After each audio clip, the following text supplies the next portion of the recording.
for me as a person, I'm passionate about young entrepreneurs. So I'm really not being a bit more biased about that. Okay. You know, I'm just passionate about entrepreneurship generally. Yeah. I work with small business cut across, even from when they are still in the process of ideating. So it cut across that. So at every level where I meet you as a business person, especially for young people, I'm really passionate to be able to lend help. And okay, I'll be deceiving you on this call if I tell you that at every point in time when I meet young people, I'm able to help them. Of course. So, and that's why I'm privileged to have built a pool of network around me. Just like I'm having conversation with you just now.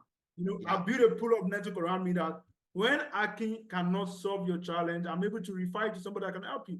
Excellent. Some of the things I've also learned in my part of an entrepreneur, I can teach you. For the ones which I feel I can't do anything, I'm able to refer you to somebody who is a part of my pool of network. Maybe I'm able to recommend a book, recommend a podcast, a YouTube video I think you need to watch. And that also drives me to be able to read more. My work with small businesses, I'm just passionate about it. I want to see small businesses thrive. I want to see small businesses succeed, because some of these small businesses, when they succeed, is when they begin to grow to become giant industries. And the more your small business grow, the more you're able to employ more people, the more you're contributing to reducing the unemployment rate that we have in our continent, Africa. One of the biggest challenges I have currently, they will tell you, is finances. Yes. But yes, everybody talks about money. But money is not really the challenge we have in this age and time. One of the greatest challenges we have in this day and time is not that the information are not available, but people are very too lazy to gather information. Ooh. And the more you know is the more you are going to earn. The more you learn is the more you earn. So there's an information gap in our continent today. The information are there. They have been written in books. Do not read the books. From a podcast like we're doing now, you not listen to the podcast.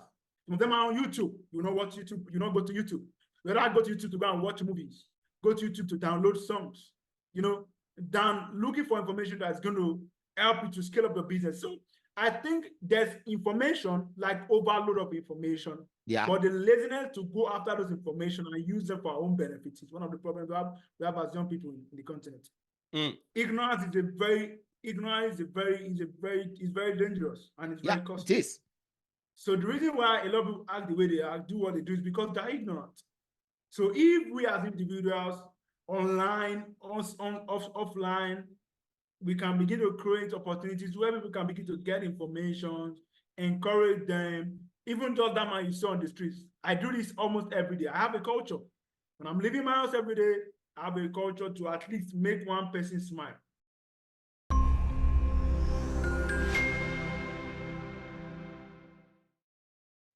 Akin, how are you? Sorry for the back and forth. Thank you. I'm very well, sir. Okay. Wow. So we are here. Bele? No problem. So what city in Nigeria are you in? Okay, I'm in Abuja. Federal Capital Territory, Abuja. Okay. Tell my audience who you are and what you do. Okay, my name is Akin Akinbisola, and I'm the founder of Youth Employ and Development Initiative.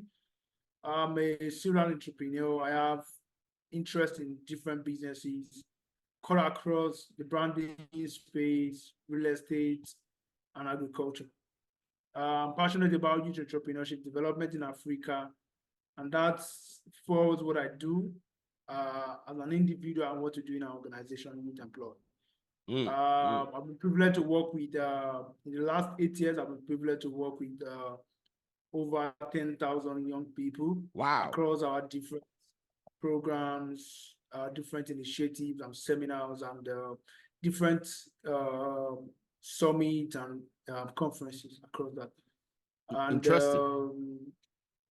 Yeah, thank you. Yes, so yeah, that's pretty much a little about me. Okay. So see, for me, I believe that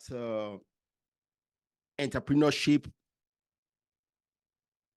is far bigger than many things that our people rely on for the development of Africa.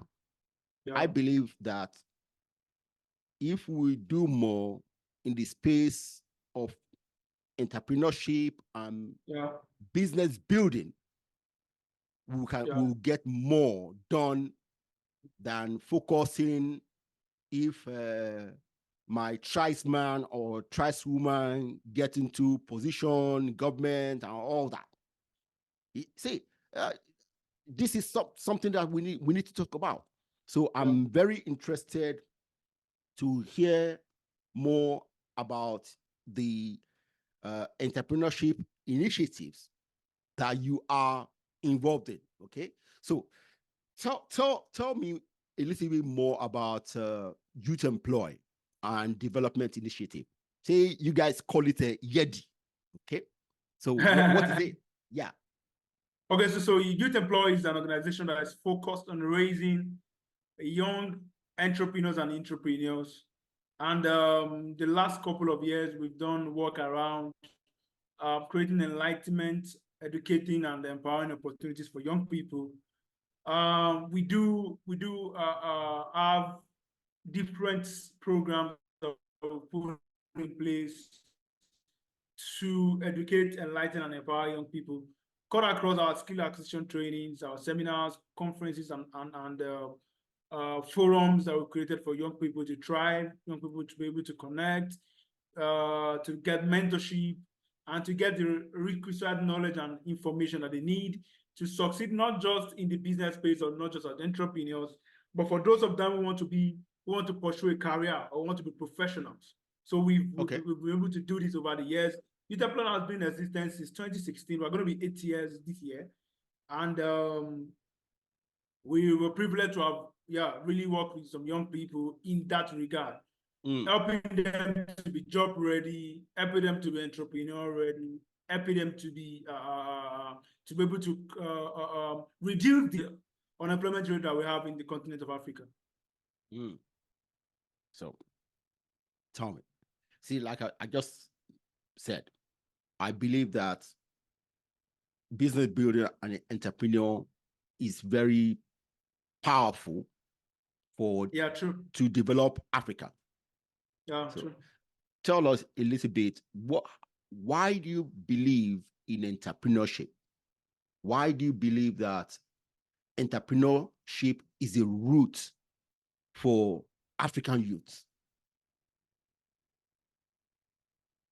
Okay, so I believe strongly that entrepreneurship is very fundamental and is key to the prosperity of Africa as a nation, as a continent, and to Nigeria as a nation.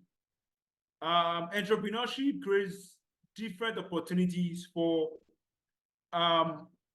citizens of Nigeria or people who are Africans to be able to contribute to development of our continent.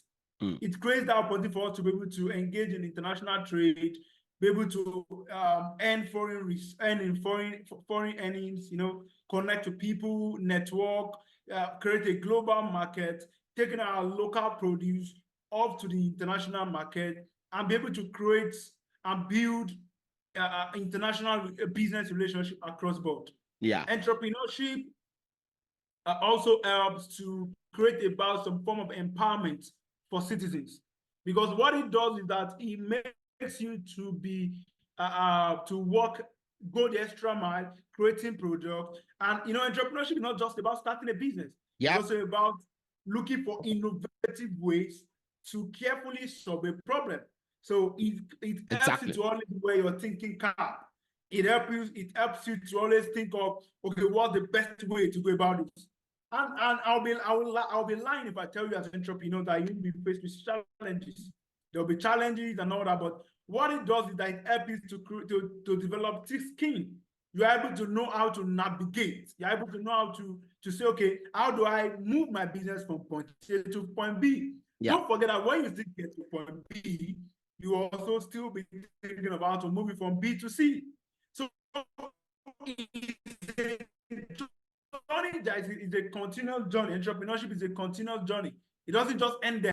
First $1 million, after making the $1 million, you're thinking of, okay, how do I make my So what I was saying is that entrepreneurship is all about being innovative. It's about looking at better ways to really, if we're going to ask ourselves this question, there's really no new invention again. People are only tweaking what has been existing before. Absolutely. So there's nothing new under the sun. Under the sun, yeah. Very good. People are just trying to see how they can tweak it and make it be able to be appealing to the generation that we are in. So sometimes some of the things we have are things that have existed before. They have only brought it in a more package that can be, especially now they talk about Gen Zs. They are trying to see what will be Gen Z acceptable. So, and I tell people, the business world is a very dynamic place.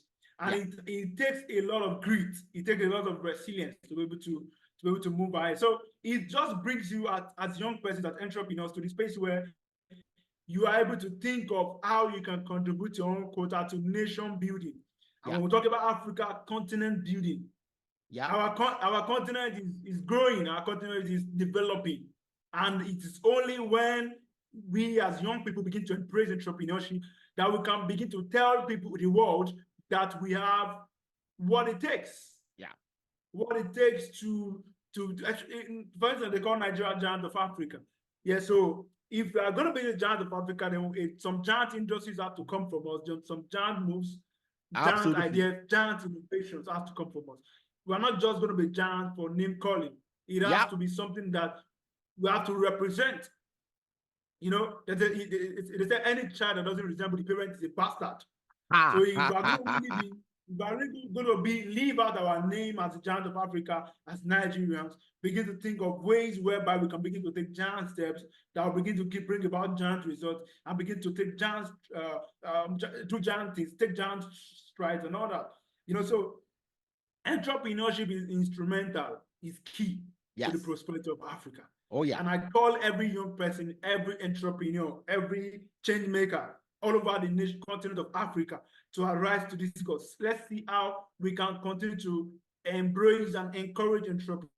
And I also encourage our government leaders to create enabling for entrepreneurs to be able to.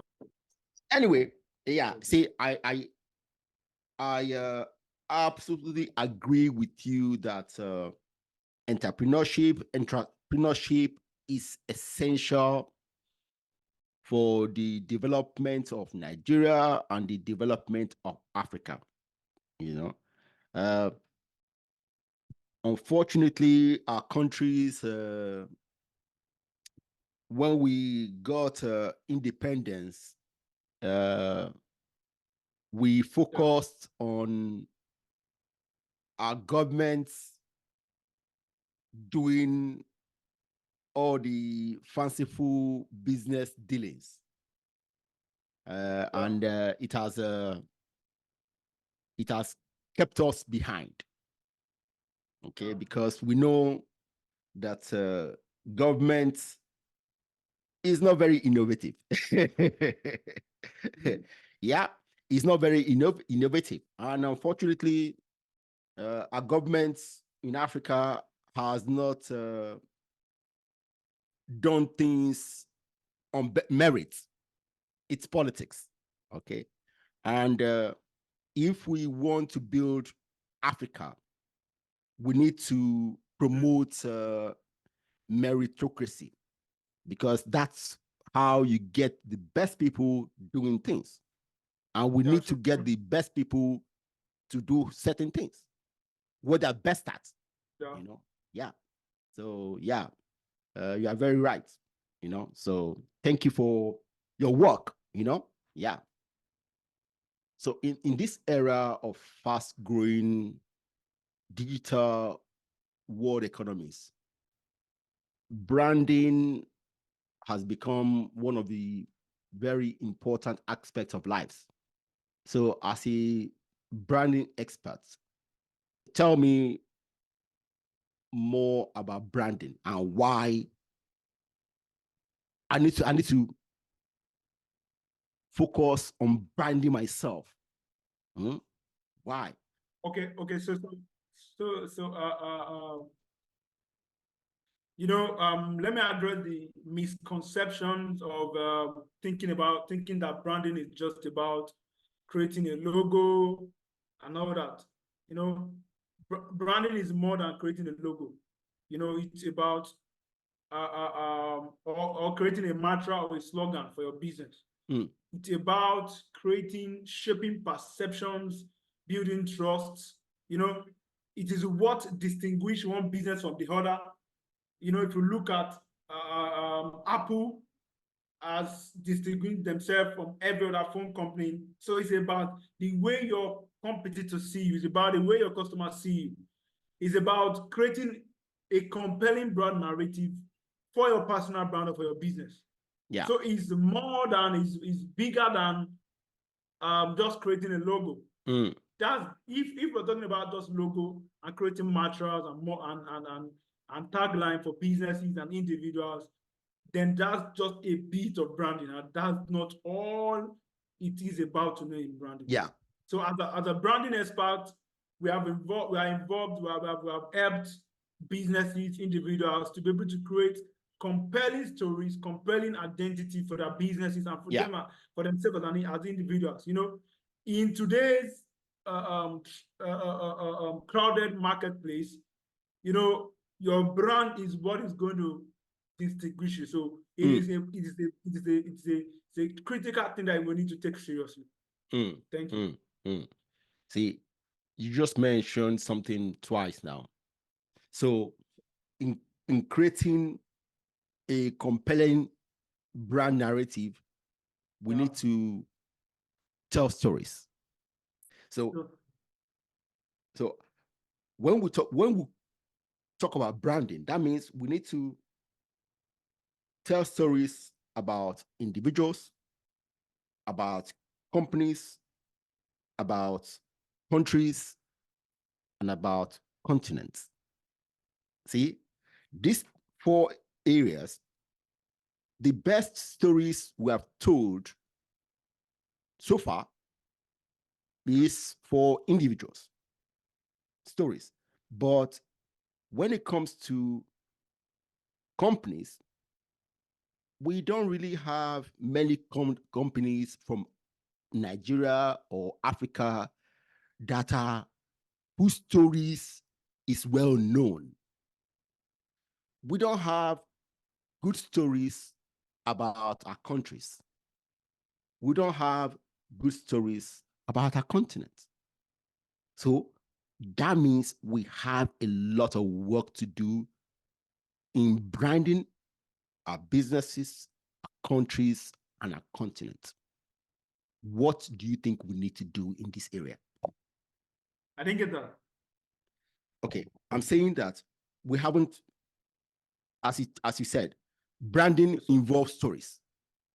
Okay, sure.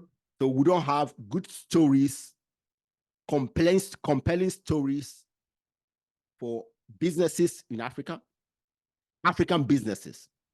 We don't have compelling stories about our countries or our continent. So what do we need to do? Because it's important. So I think that the challenge we have as a continent and as a country is that we are the ones who are going to build this nation, who are going to build our continent. So whatever narrative we choose to sell to other nations of the world is what are going to perceive us to be. Okay. And it starts from everything that we do. It starts from what to put out on social media.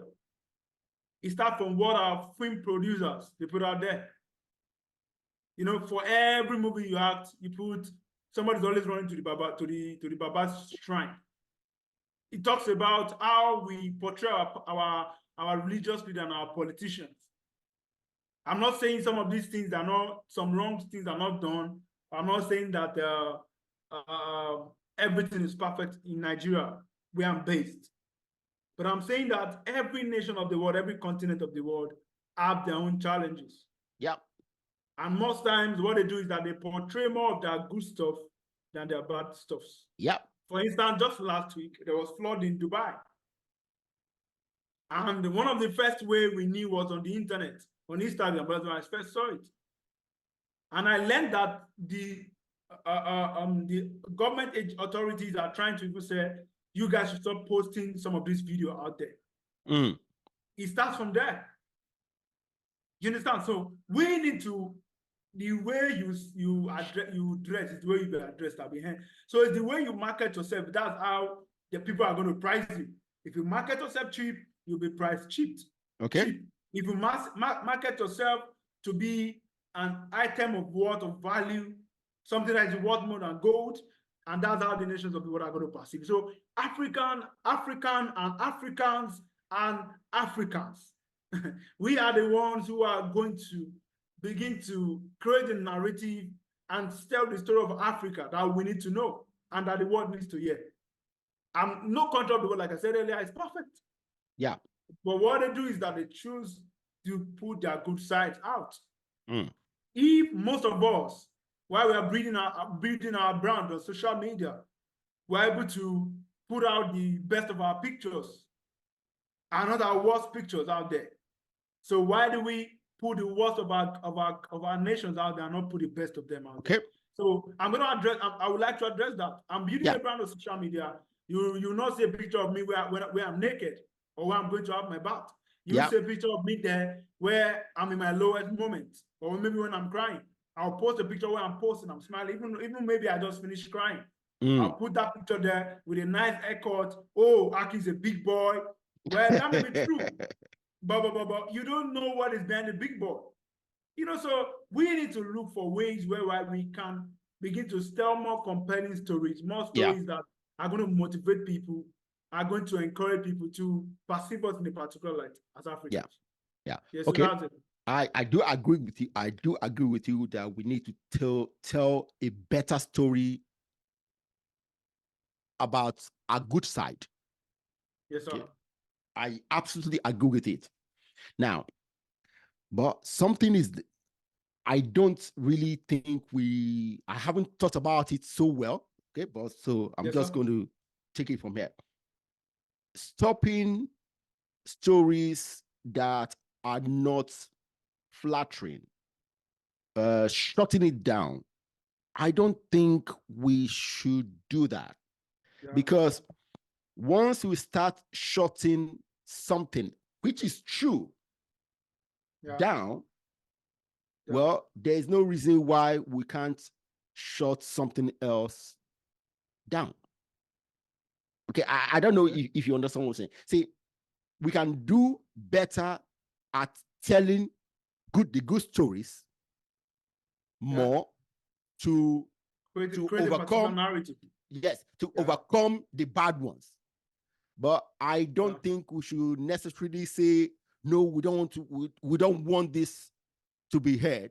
Yeah, they can hear it, but no. So I think you got me wrong there. I'm not saying that we shouldn't put some of the things that we have out there out. I'm only saying that we need to put more of our good stuff out there. Yes, I do agree with that. So there are a lot of things that are supposed to make it to the internet that will never make it to the internet. But the bad news are the ones that trend faster. No, I do agree with that. Just like this podcast we're having now, this is something that should be on every blog. But you don't see it there. No. But if me and you go naked on this live now and it goes down, the whole world will see it. Yeah, so you understand? Absolutely. I agree with you. I do agree with you. Yes, sir. Yes. So see, we need to tell great stories about ourselves and about our countries, about the good things happening in our countries, because there are so many of them. There are a lot of them. There's so many of them. To the news. They don't make it in the news. Thank you for that. Thank you, sir. Tell me more about your work with small businesses in particular. What kind of work do you do with small businesses? What kind of businesses do you have? A particular sector that you focus on and all that? Okay, so for me as a person, I'm passionate about young entrepreneurs. So I'm really not being a bit more biased about that. Okay. I'm just passionate about entrepreneurship generally. And my work with small business cut across even from when they are still in the process of ideating. Okay. You know, okay. So it cut across that. So at every level where I meet you as a business person, especially for young people, I'm really passionate to be able to lend help. And I'll be deceiving you on this call if I tell you that at every point in time when I meet young people, I'm able to help them. Of course. So, and that's why I'm privileged to have built a pool of network around me.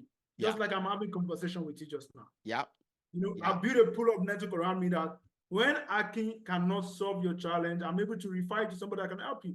Excellent. I build a pool of network. If I tell you how much network I've been able to build, and sometimes when I'm building relationship with people, I'm not building relationship for myself, not because of financial gains or anything. Okay. So my work with small businesses starts from the process from the stage of ideation, those who are at the stage of trying to scale up. So that some of the things I've also learned in my part as an entrepreneur, I can teach you. For the ones which I feel I can't do anything, I'm able to refer you to somebody who is a part of my pool of network. Maybe I'm able to recommend a book, recommend a podcast, a YouTube video I think you need to watch. And that also drives me to be able to read more, read a lot of books, gather information, so that when I'm being asked a question, I learned this from one of my mentors who's telling me that Akin know a bit about everything. So excellent. I'm always in the place where, yes, whenever I'm in an interview, whenever I'm anywhere having a conversation with somebody, there's no area of interest you can mention that I would not have something to say. I don't like football, but sometimes I even had to watch football because of some of the people I mentor, I work with. It's cut across that. So my work with small businesses, I'm just passionate about it. I want to see small businesses thrive. I want to see small businesses succeed, because some of these small businesses, when they succeed, is when they begin to grow to become giant industries. And the more your small business grow, the more you're able to employ more people, the more you're contributing to reducing the unemployment rate that we have in our continent, Africa, the more you're contributing to our economy as a nation, the more we are able to portray the entrepreneurship spirit, the relentless spirit that we have as Africans. Good. So, having worked with a diverse pool of small businesses, then, what are the big challenges that small businesses in Africa have, and what are the possible solutions? Okay, so one of the biggest challenges I have currently that I've noticed, I won't want to start from the one that is the most common. If you ask any entrepreneur who comes to this call, money. What's the biggest challenge? They will tell you is finances. Yes. But yes, everybody talks about money. But money is not really the challenge we have in this age and time. One of the greatest challenges we have in this day and time is not that the information are not available, but people are very too lazy to gather information. And the more you know is the more you are going to earn. The more you learn is the more you earn. So there's an information gap in our continent today. The information are there, they have been written in books, do not read the books. Oh Some my of them have God. been written in form of podcasts like we're doing now, you not listen to the podcast. Some of them are on YouTube, you not watch YouTube, you not go to YouTube. Whether I go to YouTube to go and watch movies, go to YouTube to download songs, than looking for information that's going to help you to scale up your business. So I think there's information, like overload of information, but the laziness to go after those information and use them for our own benefits is one of the problems we have as young people in the continent. We may say our government agencies are not doing right and all that, but also I think government in a way are creating a little bit of enable environment for small businesses.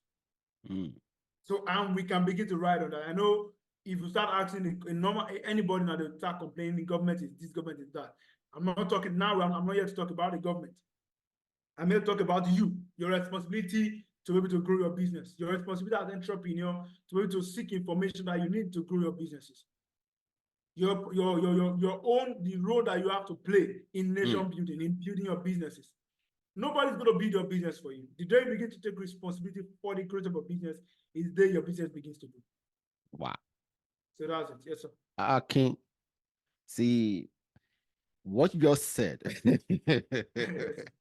See, I will tell you, you are absolutely correct.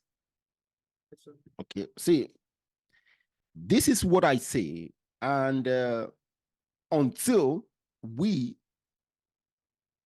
take responsibility to learn and implement consistently, implement the knowledge that we gather.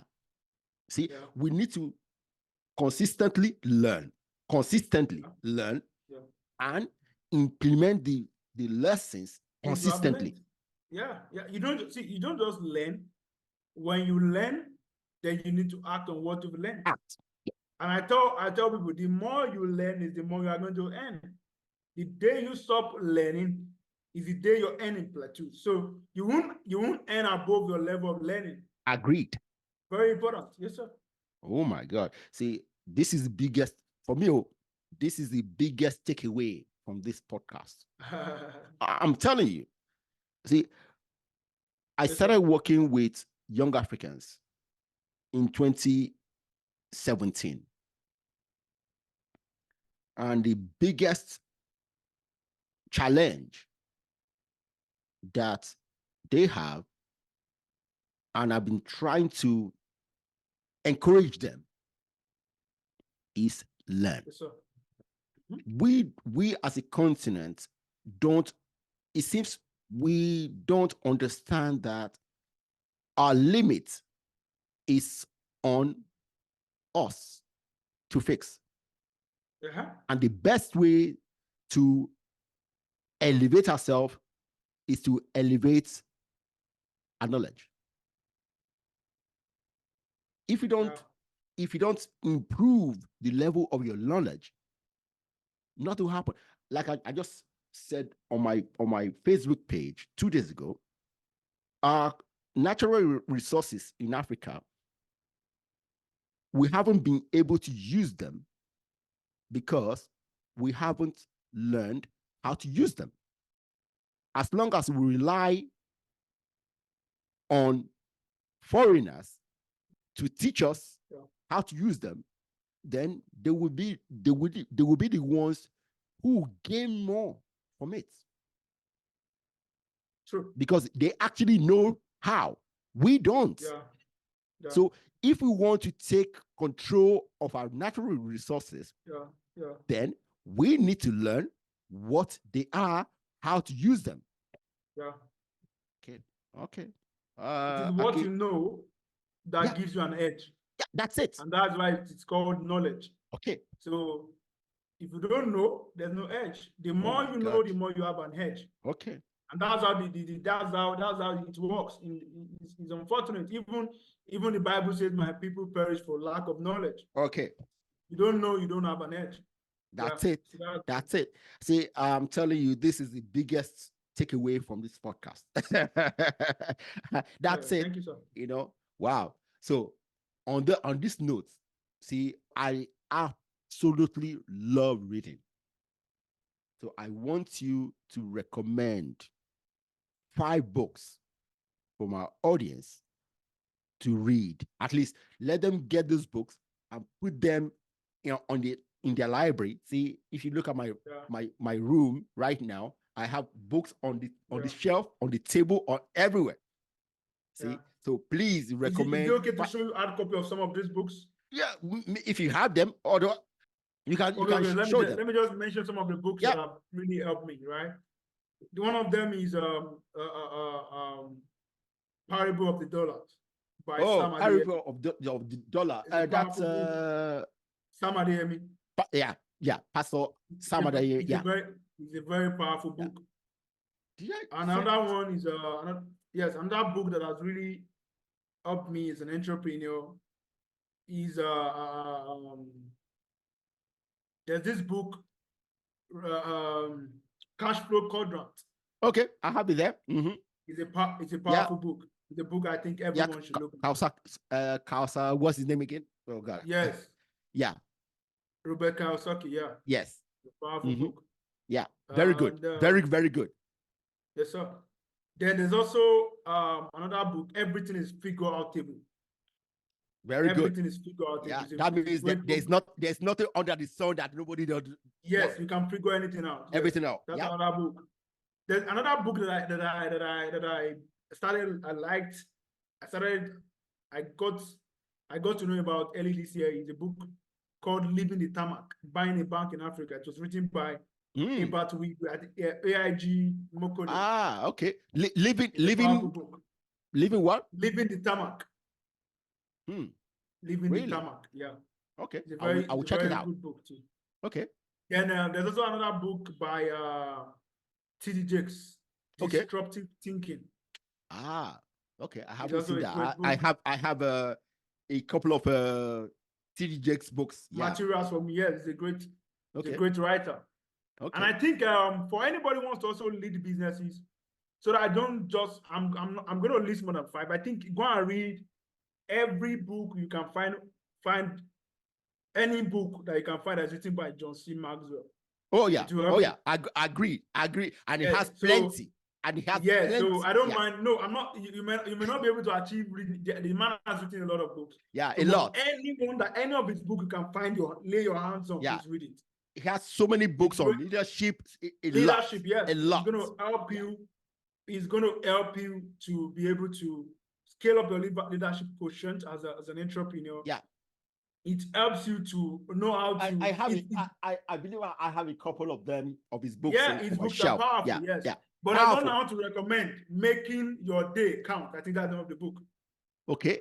Making your day count or Making Every Day Count. It's one okay, of I'll check it out. Yeah. But Making Your Day or Making Every Day Count. I think that's the name of the book. I read that book when I was in the university and it changed everything about me. It's a very small book. It's a very small book, but it's small but mighty. It's a powerful book. So I want to encourage anybody to try. Very good. Just check any book that has been written by John C. Maxwell. They are powerful books. And if you want to come to Nigeria, read books written by Sam Adeyemi. That man, his thought pattern is something else. See, I will tell you something, Akin. Yeah, yes, sir. I'm not a religious person, but like I just told you, I listen to T.D. Jakes. Okay, I listen to him. I listen to his preaching. I own some of his books. I've read them. See, one thing I would say is this. I'm not religious, but particularly, okay, Christianity have so many fundamentals that if you know them and practice them, your life will be how do I explain it? So let me build you up. The Bible says we are like a city set upon the hill that cannot be hidden. Okay. So, and it encourages us to let our light shine before men. Okay. So when you really want to enter into a dark place, the entrepreneurship world is a dark space. So you don't just go with your physical high. You have to go with light. Okay. And some of these books have been written by these authors. They are easier to read for you because if you are watching this podcast and you are a Muslim or a traditionalist or whatever religion you decide to practice, that's the choice. But the truth is that some of these books have been written and it's easier for you to read than me handing you the Bible to read. So some of these books have been written by people who already have the light in a particular area and they've written their thoughts as inspired by the Holy Spirit.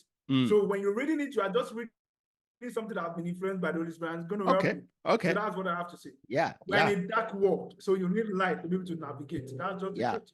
See, these authors, okay, and preachers are some of the best coaches. Okay. Yeah, I see them as coaches. Okay. And I will tell you, as a coach myself, I have so many coaches who I go to the seminars. Okay, I've attended the seminars. Every year, I attend at least 2 seminars every year. So that what you just said is applaudable, you know, and it's applaudable because we're in a very arrogant generation who think that they are alpha and omega by themselves. So the only way you continue to be relevant as a coach is when you have a coach who is coaching your coach. Of course, yeah. So as a coach, for you to continue to be a relevant coach, you need to be coached by someone. Exactly. That's how life works. Exactly. Every mentor needs a mentor to continue to be able to mentor the mentee. That's it. That's it. Yes. Like you said, Young people, unfortunately, they don't understand this. Yeah, it You just know, I see, it, I call it pride, knowledge, honestly. It's knowledge pride. doesn't end. Okay, Yeah, it doesn't. Yeah, knowledge is not, it's unending. unending. That's why people. Somebody say life is a school. We're in the It school of is. life, so it's school. So you It learn is. every day. Wow. You learn even more when you are outside the four walls of the university. You learn more. Life itself will teach you. Life itself is a teacher. Okay, I will tell you this. If I calculate the knowledge I gained in the university, I got a lot, okay, from university. Yeah. But at least 95% of that knowledge I got in the university, right, was not about the course I went to study. Yeah. I used to go to the library, Yeah. right, to read, Yeah. but maybe 5% of the time I went to the library, I didn't read the books for my course. Yeah. I go to the library. I went to Unilag, my first degree.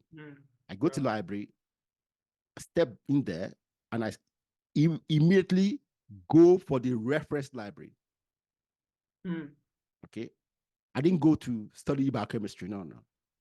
See, I read a lot of diverse things from the reference library, and all I've learned in my life today, I learned at least 95% of them outside school. And I continue reading. So, see, we're talking about this for a long now. I want to encourage young people to read. Without reading, without acquiring knowledge, nothing you do will surpass the knowledge you have. Nothing. True. Wow. That's good. Thank you very much, man. Thank you. Thank you, sir. So, you like to work with young people. Now, Africa has at least 50% of our people below the age of 35. So, and we want a lot of entrepreneurs. So tell my audience how they can contribute a little bit to their environment, to their communities. What can they do? Because everybody can do something. So let me first talk about something that was trending some years ago, where people say school na scam. Okay. So school is not a scam, and I want to encourage you to embrace education. Yes. Embrace entrepreneurship. And if I tell you to embrace entrepreneurship, I've not only told you to starting a business. Even if you are employed to work for somebody, you need an entrepreneurship mindset to be able to succeed on that job. And those are the people who call entrepreneurs. Yeah. So we all need to have entrepreneurship mindset. Entrepreneurship mindset is about wanting to see ways to solve a challenge, create a solution from an existing problem. So I want to call us to also be involved in community development. That way we can begin to change the narrative. We can begin to contribute our own quota. We can begin to make our own little contributions in the societal development and create a lasting impact in Africa.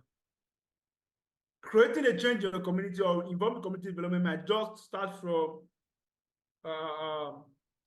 not even littering your waste anyhow on the street. Yeah. It might start from organizing the young people in your area, creating a place where the avenue for them to learn. It's something some of us have done before. Because when people have information, sometimes they will act differently. Ignorance is a very ignorance is very dangerous and it's very costly. It is. So the reason why a lot of people act the way they act, do what they do, is because they're ignorant.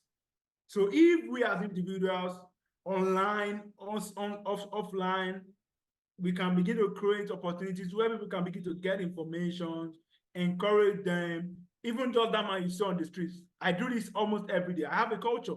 When I'm leaving my house every day, I have a culture to at least make one person smile. Whoa. So it might just even be the person who is pumping who is helping me to sell gas in my car, pump my tires. It could be anybody.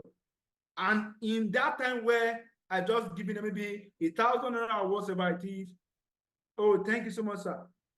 Like that, we can start a conversation. And I'm encouraging you. Don't think you're going to sell gas for the rest of your life. This just is a phase you are in.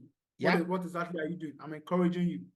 That way, I've used my gift to this person to start up a conversation.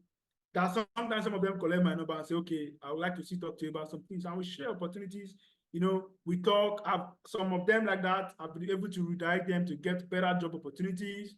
You know, for those that cannot help, I encourage them. You know, I have to also come to that understand that I've not been called to help the whole world. So the one that can help part-time, I'm able to help them. But if Akin can influence 5 people, and Ekene can influence 10 people, and Adepoju that is watching this video can influence 5 people, and Sharon can influence 10 people, Esther can influence 20 people, and we go on and on like that. Barack is able to influence 1,000 people. Like that, if we continue like that, we are creating something that's going to be generational and to create a lasting impact on our content. Yeah. But when we have this I don't care attitude, you know, concern me, I'm able to eat. You know, concern me, my own children are going to school. You know, concern me, I have light in my house. When the time comes, some people you refuse to pay attention to that, the ones who make your society to be uncomfortable for you. Yeah. So you need to create that inclusive. You have to include them. You have to be inclusive in what you do, and be able to see how you can create a difference, make people's life better. Of all the reason why God has blessed us the way He has blessed us, so that we can create a change and make a difference in people's life. So I want to encourage you as young people. You can start from where you are. I started far back. Even on campus then, I was cutting 5 people in my room. Not because it was not inconveniencing, but some of them cannot forget me in their lifetime. I had this big pot. That's why I used to cook for the whole room. It's not because I have everything. I only come to that place of accepting these people as my responsibility. And as much as possible, I'm able to provide for them. And I lie you not, all through my stay on campus, I was never stranded. Not because people were giving back to me, but when you open your heart to people to be able to help them, there's a way the universe always makes sure that you are being replenished. So that was it. Yeah. Wow. Nice. See, stories. Again, storytelling. You're good at very good. You're good at it. Thank you very much, man. Thank you. You see, Africa, we have a lot of work to do. Now, the level of work we do, our youths do, will be highly influenced by the vision we have. Right? So tell me, what is your vision for Africa in the next 20, 30 years' time? So my vision for Africa as a continent in the next 20 to 30 years. Yes. You know, it's going to be a continent where prosperity, unity, empowerment thrives. You know, I envision an Africa where every individual has access to quality education, has access to quality healthcare, has access to the requisite information they need to thrive, have access to economic opportunities, a continent where innovation thrives, a continent where our infrastructure is robust, a continent where governance is transparent and accountable. You know, by working together as young people, and even with some of the people, some of our people who are in the diaspora, we can begin to annex our collective talents and resources. Yeah. We can begin to come together to see how we can collaborate. I like to say this: collaboration is the new competition. Yeah. There's no need to compete with each other. We can collaborate to make a change in our country. I believe as an individual that Africa can realize its full potential, and we can emerge as global leaders. And we can, Nigeria as a continent, which is my country of origin, can truly live its potential as the giant of Africa, can live to the expectation of that name. Yeah. So that's what I envision. Wow. And it's your vision, I agree with. See, because it's not just stories. It's not just, see, it requires all of us to put in effort. Yes, sir. See, I will not lie to you. I've listened to many leaders, not political leaders, but many leaders on social media who just spouse things that they are not, they don't see young Africans having agency to make things happen. That's the worst story to tell young people, that someone is holding them back without giving them the encouragement to strive. What we need is to encourage our young people to see what is possible, to see what they can make possible in Africa. You see, I like your vision. I like your vision. Akin Akin, thank you very much for being a great guest of the Think Big for Africa. Thank you so much, sir. Thank you for having me, and I'm sorry about the come on, that's done, man. These interviews were supposed to have happened earlier, you know. Yes. But we had to reschedule. Yeah. I just want to put it out. I'm so sorry. I don't work like that, but you know, sometimes it just happens. It's life. Things happen in life. Yes. Yeah. Yeah. And I'm looking forward to work with you on some great stuff. You know, I'll be looking forward to Good. Thank you very much. Thank you so much. Bye-bye. Thank you so much. Yeah. Bye. Thank you. All right, sir.